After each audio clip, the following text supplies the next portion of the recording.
அனைவருக்கும் வணக்கம். தெய்வீக பலன்கள் சேனல் சார்பாக தங்களை அன்புடன் வரவேற்கிறோம். இன்று நம் காணொளியில் காண விரும்புவது பாரம்பொருள் ஸ்ரீ ஐயப்பன் விரத மகிமைகளை பற்றி இந்த காணொளியில் விரிவாக பார்க்கலாம். வாருங்கள் காணொளிக்கு செல்லலாம். மறக்காமல் ஒரு சப்ஸ்கிரைப் செய்யவும். உத்திரம் சமஸ்கிருதத்தில் உத்திரம் பால்குனி என்பது ஐயப்பன் பிறந்த நட்சத்திரம், அதாவது ஜென்ம நட்சத்திரம். சபரிமலை ஐயப்பன் இருக்கும் புண்ணியம் மிகுந்த 18 படிகளின் மகத்துவங்கள் குறித்து அதிகமாக தெரிந்து கொள்ள வேண்டும். இருமுடி சுமந்த முதல் நபர் நமது பந்தள மன்னனுக்கு வளர்ப்பு மகனாக மணிகண்டன் என்ற திருநாமத்துடன் வளர்ந்த சுவாமி ஐயப்பன் தான். தனது தந்தையை பிரிந்து சபரிமலையில் தவம் செய்த புறப்பட்டார். ஐயப்பனுக்கு உபூதி, சந்தனம், பால், பன்னீர், 108 ரூபாய் நாணயம், தேன், பஞ்சாமிர்தம், இளநீர் ஆகிய 8 கொண்டாடப்படும் அபிஷேகத்துக்கு அஷ்டாபிஷேகம் என்று பெயர். சபரிமலையில் இருக்கும் ஐயப்பன் அவதாரத்தில் 12 வயது சிறுவனாக ஐயப்பன் இருப்பதால் உயரமாக அமர்ந்திருக்கும் ஞான பீடத்தின் ஏறி உட்கார்வதற்கு சிரமப்படக்கூடாது என்ற எண்ணத்தில் 18 தேவதைகளும் தரையிலிருந்து பீடம் வரை படிக்கட்டுகள் போல வரிசைப்படுத்தி கொண்டனர். ஹரிஹர புத்திரன் ஐயப்பன் ஐயப்ப சுவாமி மகாவிஷ்ணுவை தாயாகவும் மகேஸ்வரனை தந்தையாகவும் பெற்றவர். திருமாலின் அவதாரமான கிருஷ்ண பகவான் உலக மக்களுக்காக ஆருடைய ஸ்ரீமத் பகவத்கீதையில் 18 யோகங்களை 18 படிகளாக கொண்டு அமர்ந்த ஐயப்பனின் சத்தியப்படிகள் கடந்து தம்மை வந்தடையும் பக்தர்களுக்கு திருவருள் பரம்பொருள் ஸ்ரீ ஐயப்பன் அவர்கள் புரிகிறார் என்பதை குறிக்க வேண்டும். பணம், பொருள் போன்ற சிற்றின்பத்தின் மீது ஆசை கொள்ளாதவர்களே இந்த உலகத்தில் இல்லை. ஆழ்ந்த பக்தி, மன உறுதி என்பது எல்லோருக்கும் இருப்பதில்லை. மனதிற்கு ஒழுக்கத்தை கற்றுக் கொடுத்து மனிதனை கட்டுப்படுத்த நல்ல ஆசிரியர் தேவைப்படுவது போல சபரிமலை சென்று மெய்யாக அமர்ந்திருக்கும் ஐயப்பனை தரிசனம் செய்து வருவதற்கும் அனுபவமுள்ள குருசாமியின் உதவியானது கட்டாயம் தேவை. அப்பொழுதுதான் அந்த விரதத்தை நீங்கள் உண்மையாக கடைபிடிப்பீர்கள். அதுவே உங்களுக்கு நல்ல பலன் தரும். ஐயப்பன் அவர்கள் மீது பாதம் வைத்து ஞான பீடத்தின் போய் உட்கார்ந்து அவர்கள் மீது பூஜையை ஏற்றுக்கொண்டார். இப்படி எண்ணிக்கை முறையில் பதிக்கப்பட்ட 18 படிகளானது மகாவிஷ்ணுவின் மறு அவதாரமான பரசுராமரின் கரங்களால் பூஜிக்கப்பட்டு தெய்வாம்சம் பெற்றது.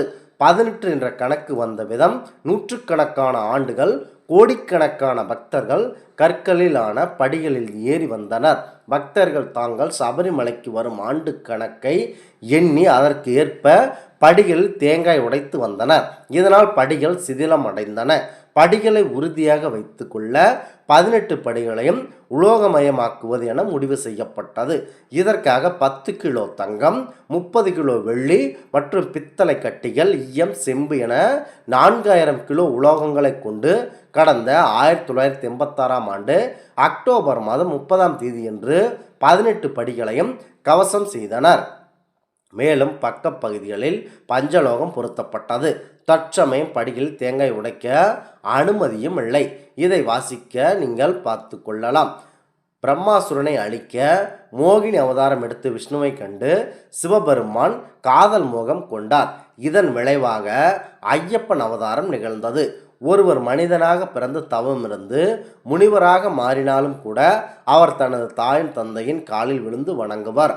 காரணம், தாய் தந்தையர் கடவுளுக்கு நிகரானவர்கள். ஆனால் ஐயப்பன்மார்கள் இருமுடிய தலையில் சுமந்தவுடன் அவர்களை சாமி ஐயப்பனாகவே பார்ப்பதால் பெற்றோர்கள் கூட பிள்ளைகளின் காலில் விழுந்து வணங்குகின்ற முறை இதில் மட்டுமே உள்ளது. குறிப்பாக ஐயப்ப விரதத்தில் மட்டுமே உள்ளது. முருகனுக்கு 6 வீடுகள் இருப்பது போன்று பரம்பொருள் ஸ்ரீ ஐயப்பனுக்கும் 8 அவதாரங்களும் 8 உருவங்களும் உண்டு. ஐயப்பன் அவதாரம் என்பது சாபத்தால் மகிழ்ச்சியாக மாறிய 3 தேவிகளின் உருவமான மாளிகைபுரத்து அம்மன் என அழைக்கப்படும் மஞ்சமாதாவிற்கு மும்மூர்த்திகளில் பரம்பொருள் சிவன், பரம்பொருள் விஷ்ணு, பரம்பொருள் பிரம்மா ஆணைப்படி சாப விமோச்சனம் அளித்து தர்மத்தை நிலைநாட்ட ஹரிஹர புத்திரனாக மனித அவதாரம் எடுத்து சபரிமலையில் தவ கோலத்தில் இருக்கும் பரம்பொருள் ஸ்ரீ ஐயப்பன் சாஸ்தா அவதாரங்களில் 8வது அவதாரமாக அவதரித்தார். ஐயப்பன் அல்லது சாஸ்தா அல்லது தர்ம சாஸ்தா அல்லது மரிகண்டன் என்பவர் இந்து கடவுள்களிலும் தமிழக கடவுள்களிலும் ஒருவர்.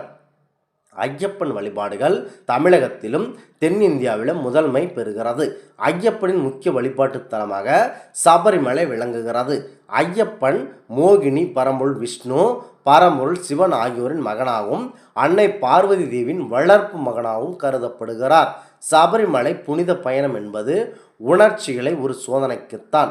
மாலையிட்டு மாலை சவிட்டி திரும்பி வரும் வரை பக்தர்கள் எளிய வாழ்க்கையை மேற்கொள்ள வேண்டும். இது விரதம் என அழைக்கப்படுகிறது. அனுதினமும் காலை மாலை இருவேளையும் தவறாது குளிர்ந்த நீரில் நீராடி ஐயப்பனை வழிபட வேண்டும்.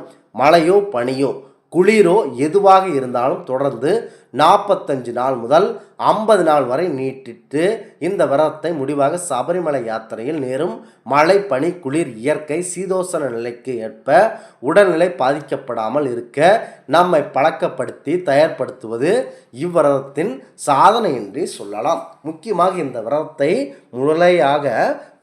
முறையாக முடிப்பவர்கள் உங்களுக்கு சகல விதமான செல்வங்கள் கண்டிப்பாக கிடைக்கும் என்று ஐயப்ப பக்தர்கள் கூறுகிறார்கள். ஒரு பக்தன் எப்பொழுது மாலை இடுகிறானோ அன்றிலிருந்து விரதம் ஆரம்பமாகிறது. மலை பயணம் செய்து சுவாமியை தரிசிக்க வேண்டும் என்ற தன் ஆவலை வெளிப்படுத்துவதற்காகவே மாலை அணியப்படுகிறது. இதனை மாலையிடல் என கூறப்படுகிறது. புகைப்பிடித்தல், மதுவருந்துதல் போன்ற தீய பழக்கங்களை கட்டாயம் விட்டுவிட வேண்டும்.